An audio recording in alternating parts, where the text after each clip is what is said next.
There is a pleasure in arriving on this island. The pleasure of being the first to step foot here in hundreds of years.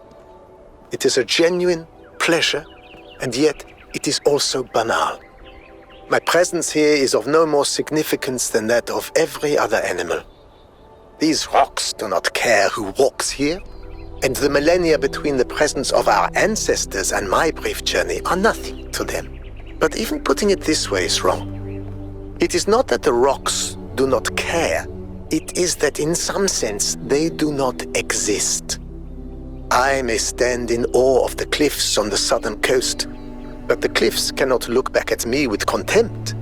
They cannot do anything at all.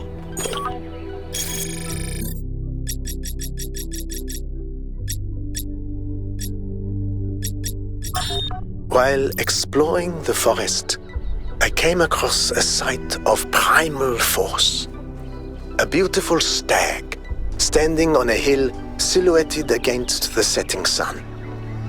It appeared like a messenger from some divine natural power, perhaps from Gaia herself.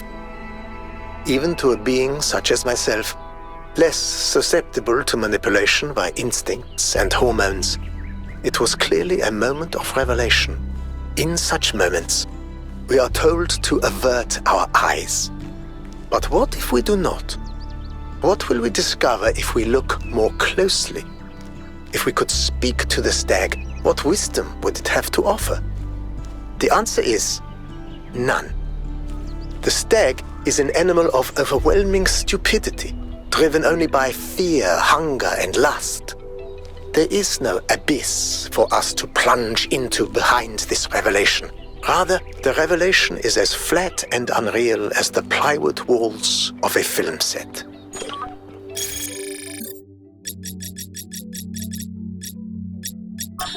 The rotting remains of the old world should fill me with melancholy. Even here on this remote island, our ancestors could not escape their fate. And yet, I find there is something pathetic about these ruins that evokes anger and even contempt. I feel it is a mistake to accept this catastrophe with equanimity. What we see here should offend us.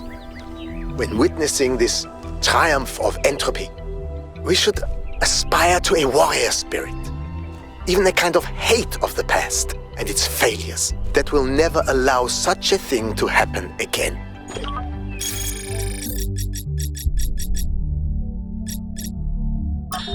As we continue exploring the cold northern reaches of the island, the contrast between the harshness of this place and the softness of New Jerusalem becomes more and more pronounced. There is a kind of madness in what we are doing, going to a place that is so hostile to our existence. That does not mean there is nothing to love here.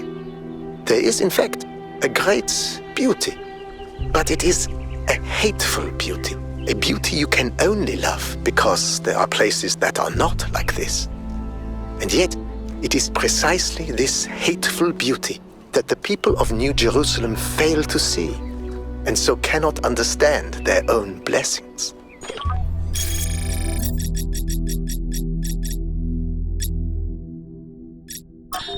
One of the most foolish illusions that commonly persist is that nature is a victim and humanity is a perpetrator. This can only be the opinion of someone who has not witnessed nature at first hand, who has not seen its immense and awe-inspiring baseness. Nature is mindless chaos and eternal conflict, a system of predation and consumption whose perfect cruelty can only induce a terrified and unwilling admiration. Nature is our most powerful and least honorable enemy, a beast that consumed every last one of our ancestors, and will consume us just as quickly if we are not successful in our struggle with it.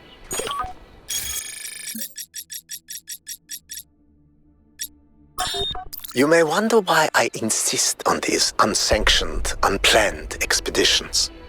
Some think it is because I hate civilization and prefer to lose myself in nature. This is precisely the opposite of the truth. It is because I love New Jerusalem that I have to leave, because it is only when I am here that I fully appreciate what the city means. And also because I believe that if I stayed at home, I would one day be ethically compelled to commit acts of violence against those who, in their arrogance, imagine that humans should live in harmony with the chaos that surrounds us.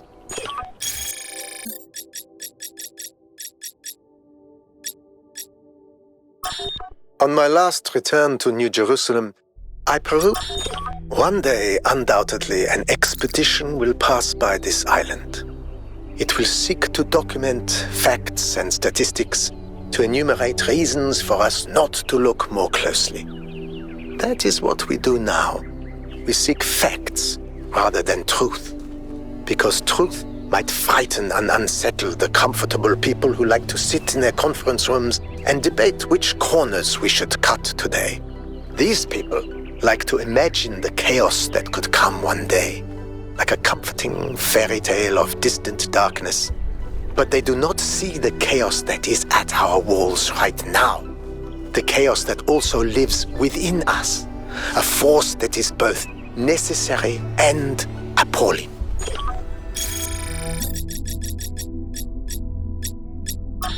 On my last return to New Jerusalem, I perused the latest artistic offerings and found myself deeply disappointed.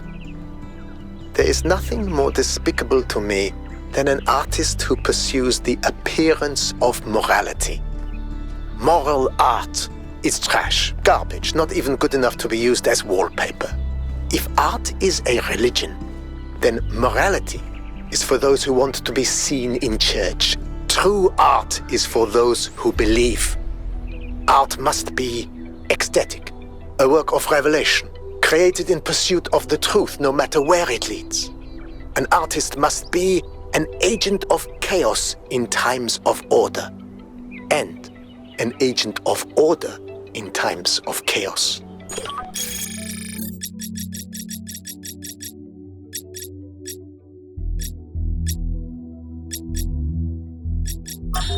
There is a kind of peace here in the desert, a perfect silence. This is a dead place, more dead than almost anywhere else on Earth. If the ground could have a personality, it would be malevolent. But as I said before, all this in some sense does not exist at all. It does not hate us. It is simply the opposite of everything that life requires.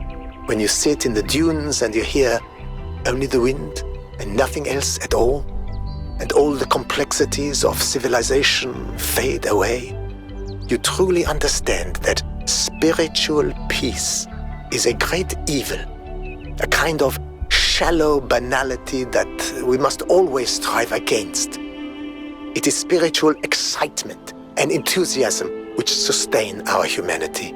Spiritual peace is a vile and cowardly surrender to oblivion.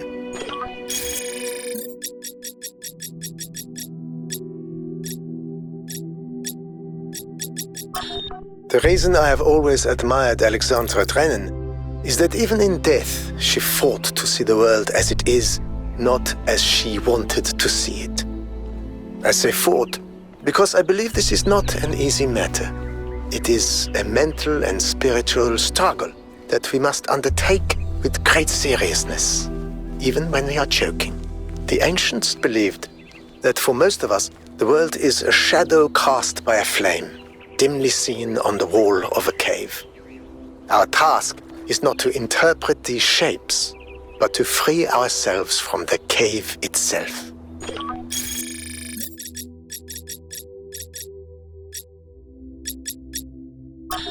Sometimes new citizens come to me and they want to learn from me. My work appears to have created a legend of sorts. In these moments, I understand your situation. I want to teach them, but what they must learn the most is independence of thought. How does one resolve this contradiction? They wish to come along on my journeys, but I do not need a group of fawning acolytes following my every step. a journey truly worth undertaking is rarely easy. And so, I have begun to think of a much greater challenge. A journey that is almost impossible, to the far ends of the world without any mechanized means of transportation. This will be a true act of faith, and they will learn a great deal from it, if we survive.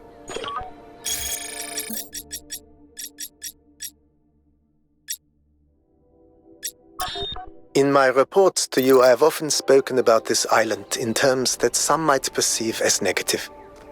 I hope you understand that the opposite is true. Here in these green hills, I see tremendous potential for transformation and spiritual awakening. I do not see the world as you do, Athena, but I see the rot at the heart of New Jerusalem. If you and Cornelius want to go through with your plan, then this is the perfect place. My students and I will help you transport the remaining tech from New Alexandria. After that, once you and Cornelius are settled, we will leave for our great journey. I can only hope that we all find what we are looking for.